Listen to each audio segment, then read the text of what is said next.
Les lampions des législatives et locales du 4 et 10 juillet 2022 se sont éteints au Congo-Brazzaville avec une large victoire des candidats du PCT, parti au pouvoir, et de ses alliés. Selon l'opposition congolaise, ces élections ont été les plus honteuses que le Congo n'a jamais connues. Joe Washington Ebina de la société civile congolaise, à qui nous avons tendu le micro, n'a pas caché son indignation. C'est une grande déception dans la mesure où ces élections vraiment ne reflètent absolument pas la volonté des acteurs politiques. Mais nous avons demandé à la classe politique de s'asseoir autour d'un dialogue et essayer de trouver des solutions pour que toute activité politique ait une certaine crédibilité.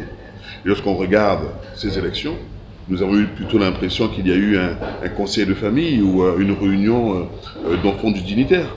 Vous avez les enfants de la famille présidentielle, vous avez les enfants de ministres, vous avez donc finalement des gens qui, loyalement, légalement, peuvent se présenter. Mais sur un problème de crédibilité, ça entache, si vous voulez, la volonté d'un pays d'avoir des élections crédibles. Au Congo-Brazzaville, les élections souvent prêtent à ce genre de lecture, où certains considèrent que c'est plutôt des nominations que des élections crédibles. Je vous dis, il ne peut pas avoir de crédibilité tant qu'il n'y a pas un consensus. Vous voyez très bien qu'une une partie de la majorité de l'opposition a demandé de boycotter ces élections.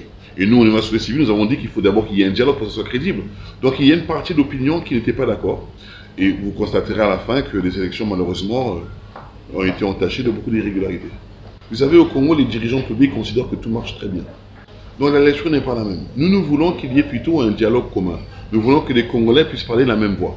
Ce qui est évidemment pas facile. Mais dans les démocraties sérieuses, il y a un consensus en ce qui concerne l'organisation. Nous redemandons aux acteurs publics, dont surtout le président de la République, le gouvernement, de penser à crédibiliser la gestion politique en ayant un dialogue. Tant qu'il n'y a pas de dialogue, vous constatez très bien qu'il y aura toujours des mécontents. La République est un bien commun. Pourquoi devrait-il y avoir des mécontents? Au contraire, je crois que les acteurs doivent se retrouver, trouver un consensus. Mais ce consensus doit toujours partir sur la base où les prisonniers politiques, le général Mokoko, le ministre Okomi Salissa, les acteurs de la société civile qui sont à l'extérieur, d'anciens politiciens qui sont dans la diaspora qui sont à l'extérieur, peuvent aussi venir participer à un dialogue sérieux.